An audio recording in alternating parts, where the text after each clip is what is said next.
Let's try that. Good morning, everybody. Namaste. Welcome. Let me start right away with our daily inspiration. I decided that I'm going to do my best to use a different deck every day so that we can get a little bit of a different flavor. And I just pulled something that was a little bit shiny today and felt, well, actually, my view right now, I am looking up at the sun shining on freshly fallen snow on a mountain peak, just sort of through the trees ahead. It's really beautiful. I have chosen to use the Solara Occulta Tarot this morning. Hopefully the sound is fine. Yeah, okay. This is a reading for the collective. This is intended as a message of inspiration for all of you on the second day of December as part of my Advent calendar series. So a message to uplift and inspire. And I know that some of you are watching this at the close of your day, so let this message bring you some peace and perhaps something beautiful to drift into your sleep with. As always, we ask these messages be in the highest for the greatest good and that no harm be done. So be it. Okay, let's go over here.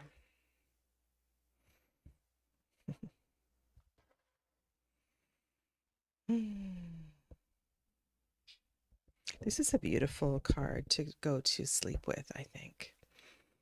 7.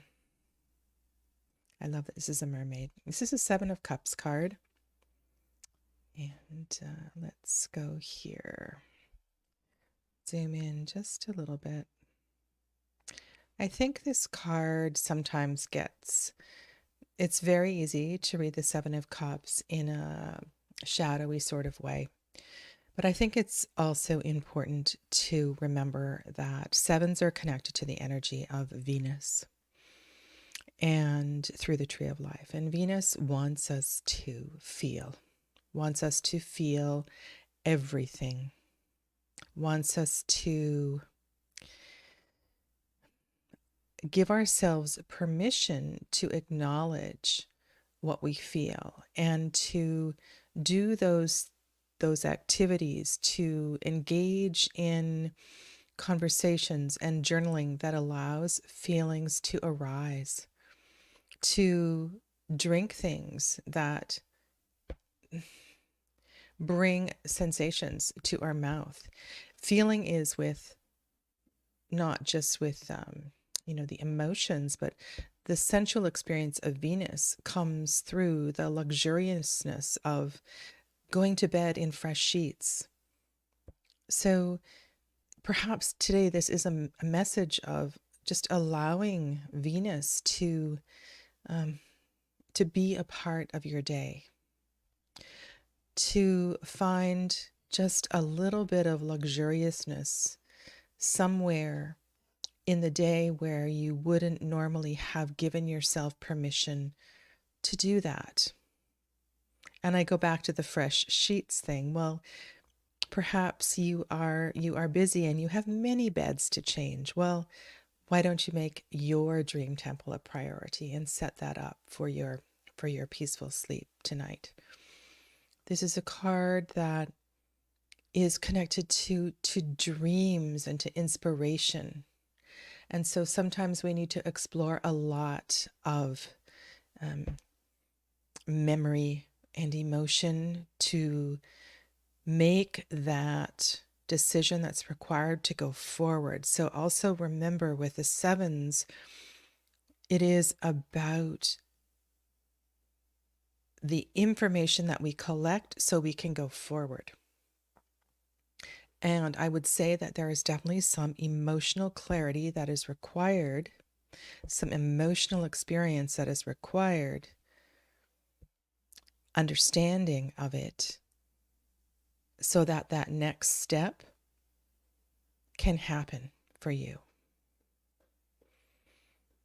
like this mermaid, be in the water. Don't be afraid to get wet. Mm. We have this other card here. So this is a Six of Wands. And I find this, so this is a card where we are going forward. It looks a bit like a knight or a chariot where there's action and forward motion. But I think this is assurance. This is assurance that if we allow that emotional level, if we allow that emotional layer to pierce through, then all will be well. Good morning, Helen. If I didn't say hi to you, hello. Good evening. Yeah. And then we have another card of somebody riding an animal. Okay, so I want you to, for those of you that read tarot, to look at this and understand that the tail of the horse, the tail of the mermaid, the tail of the tiger are all in the same side of the card. So there is this idea that this is all part of one forward motion. This is all part of one. It's cohesive. There's an energy that wants us to move in the same direction, and each of these cards together brings this forward motion. Something is settling. When the Justice card arises, there's often it's really important to step back and to understand that if you are lost in your world, something that is troubling you, the best piece of advice is to step back and to find a little wider lens, a little wider viewpoint. Because justice comes when everything is settling and it's coming into balance. Karma is resetting. However this is manifesting for you in relationships, often justice is a relationship thing. This can also be, this is in your work, this is things restoring, coming into balance. And sometimes this means a loss as well too, that opens up the next door for you. So let me put this together for you. The aspect, the aha moment, the key piece to the reset is to making sure that you feel your way through this.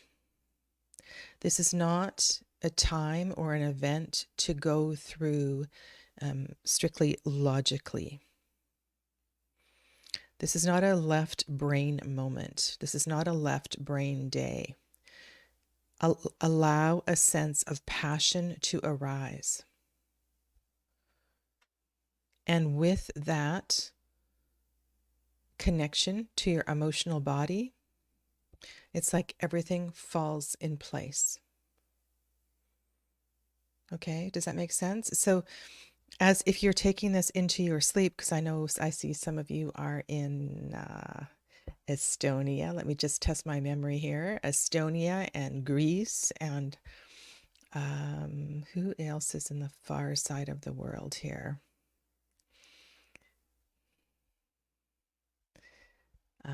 I know there are, well, Eastern Canada, even you are a little further away. My question here is, how do you translate a message that I am reading in the morning for this day to take into your dreams? Well, you imagine a scenario, you connect this to something that is going on, and you ask for clarity and support as you journey into your dream temple. And this is something that really began to reveal itself and make a lot of sense as I was doing my deep dive into the Philarkos Tarot. And this is a term that I don't know if she coined it, but of course she didn't coin it. There's been dream temples historically. But I love the way that Carmen, the creator of the Falarcos Tarot, that's something that really sunk into my head, was that our sacred space each night, let's create sacred space each night as we journey into our dream temple, so that we can receive the clarity, receive the messages.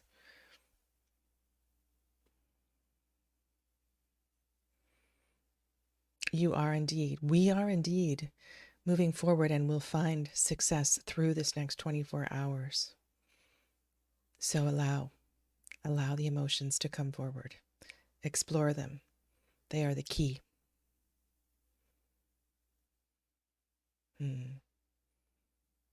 Beautiful. I hope that makes sense for some of you, because I know a lot of times when we're going through really busy things, we're thinking, okay, let's make this really simple. Let's make this practical. But that's not the advice here today. Okay? All right. I will put these on my stand and continue to. I still have that beautiful card. If you missed yesterday's message, this was such a beautiful first card. So what I'm going to do each day is put the message of inspiration on my stand and continue to contemplate it. But I feel very supported with this. All right, so my favorite things. Today, I've decided to share with you my favorite Fae deck. And I had at one point quite a few of them. I had the mystical Fae, and I have, that might not, the mystic fairy tarot. This is one that I had the border and the borderless version, and I kind of liked it. I thought those little pixies were very naughty, and I said something in a video at one point. I said, I really only need to work with the deck that has borders, because those little fairies love to jump out of that card, and if they were in the bordered version, they were contained. And sometimes I feel that way. So as far as Fae decks, the ones that I primarily work with, besides the one I'm showing you today, I'd say Tarot of the She it's right up there. Now, can I say this? I don't know. I haven't had direct communication with the She, but I have read, and I shared this with you yesterday, John Matthews' book on the She. It's brilliant. Not to be in the class of Fae, but to be in a class of their own, perhaps in a different elemental category. And so the only other fairy deck that I have in my library still is the Victorian Fairy Tarot, the French version. And I haven't had that out for ages. But the one that I truly love and will never give away, I have multiple copies, is Tarot of the Hidden Realm. And let me get my other camera up for you and just show you some of these beautiful cards. And I think this fits in rather beautifully with today's message, in that what this deck gives me is tremendous emotion. And the heart of these faces, the expressions.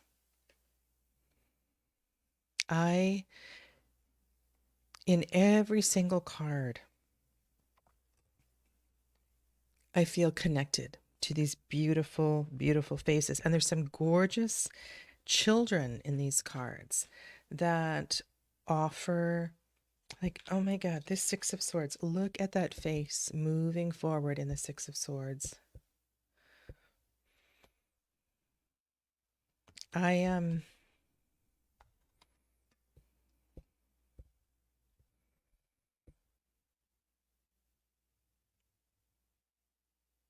there's something also too, like the hand gestures.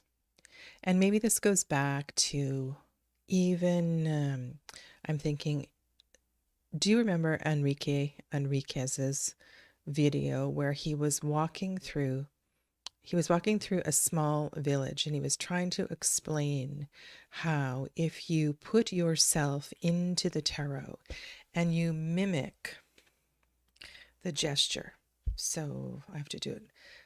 I don't know, the card in the center. So she has one hand up, she has one hand down in an open gesture. If you mimic the cards and you're trying to read the energy of the card to adopt the gesture, and even perhaps shifting the energy of your clothing or your face or your hair. I don't know. I think this is a brilliant deck.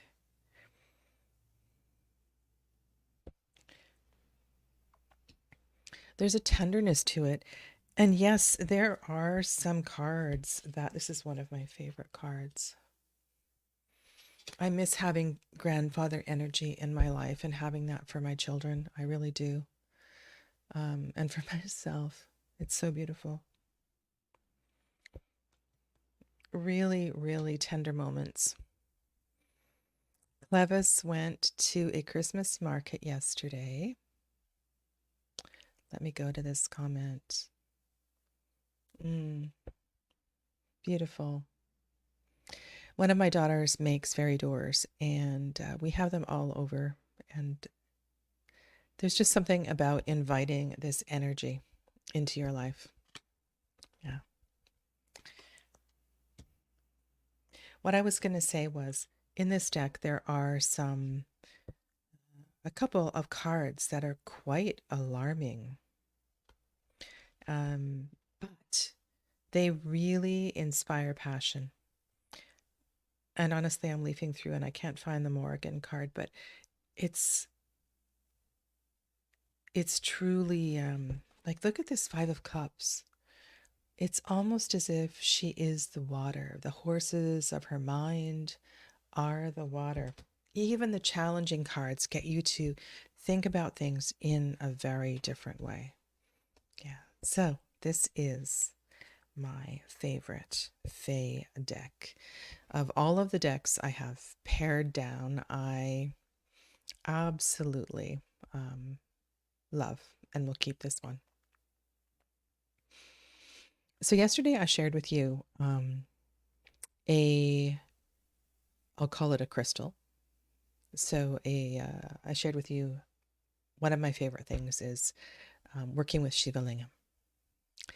And today I thought I would share with you something that you don't have to pay for, something that is free and has very much similar quality. One of my favorite things is to pick up stones at the beach. And for years, I lived in the mountains. I lived in Whistler for 25 years. And I would do this as well, too, in the forest and in the mountains. And that is to look for rocks. Now, I love round, polished rocks because I think I'm fascinated by the process, the nature, the process of nature in polishing these rocks. This one was given to me. A friend picked this up at the beach recently. She found this. She knows I look for round rocks. And this piece of granite, absolutely beautiful. And in the light, it's got lots of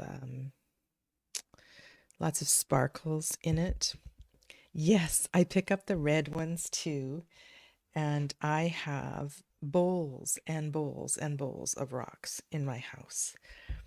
I find them to be absolutely fascinating. And once in a while, you'll pick up one that looks like a fossil, or like this one looks like a tooth, almost like it could have been part of a tool or something. There's a mystery. There's a mystery in doing this, but I also find this practice is very, it's grounding and it's healing. And depending, of course, on the weather and the season, sometimes I sit down right on the rocks and I just I'll pick up a handful and look at them. Often I'm busy with dogs, so it's a matter of something catching my eye and picking it up. And I don't tend to pick up as many as I used to. Um, but yeah, it's really something. And sometimes I have many, absolutely flat ones. And these are beautiful rocks because I can write a message on them or paint them easily and give them to friends. So I find this very, very healing, and it doesn't cost anything. I often as well too will take a bunch of rocks and return them to the beach because one only needs so many. Um, and I think this idea of reciprocity is really important.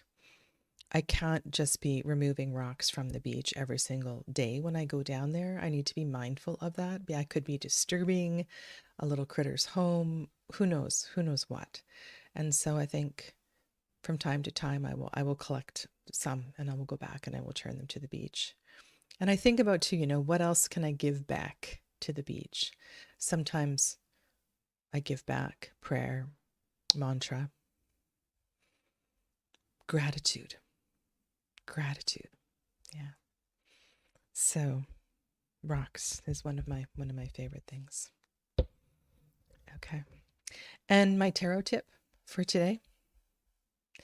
And this is a little bit like yesterday's tip.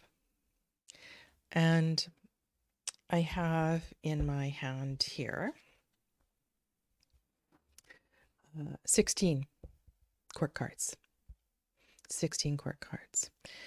And I would suggest, if you are learning tarot, no matter what stage you are at, that you have a pack of 16 court cards that you just have on hand. And this sort of activity you could do while you were watching a movie. You could have, if you are a reader, you could have the pack of 16 quarts on your bedside table if that's where you read your book, or next to the chair where you do your reading. If you commute on the subway or the train, this would be a brilliant thing to do. And so the exercise here is you're sitting on the subway and you take out your little pack of 16 court cards and you go through and you go, oh my God, that guy sitting across from me, that is a king of fire. And maybe he doesn't realize it, but you just sense that energy within him. Or perhaps you're watching a movie and you go through and you sit down and write, okay, which court card is she? For some reason, I was watching a James Bond movie that had come up on my Prime feed.